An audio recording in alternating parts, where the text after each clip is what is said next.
रायगड, महाराष्ट्रासह देश विदेशातील ताज्या बातम्या पाहण्यासाठी मॅक्स इंडिया लाईव्ह चॅनलला सबस्क्राईब करा आणि बेल आयकॉन दाबायला विसरू नका. आशिष शेलार मनसे विधानसभेत नाही याच्याबद्दल टोमणे मारण्यापेक्षा तुम्ही विधानसभेत असताना हिंदूंसाठी नक्की काय करताय हे तर सांगा. अहो, तुम्हाला लाज वाटली पाहिजे.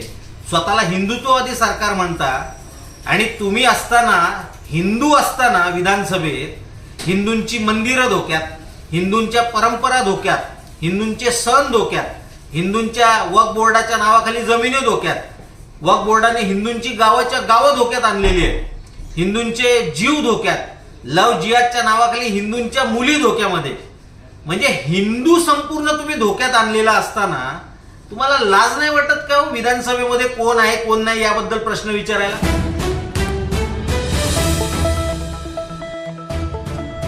राजसाहेबांवरती बोलण्याएवढी गुलाबराव पाटीलची अवकात आहे का? शिंदेच्या तमाशातला नाचा येतो, नाचा. ते गणपतराव पाटलांबद्दल निदान चांगला अभिनय करायचे म्हणून आदर तरी होता, पण या नाच्याबद्दल महाराष्ट्रामध्ये काय विचार आहेत ते जरा एकदा सर्वसामान्य जनतेला जाऊन विचारा, मग लक्षात येईल त्यांच्या.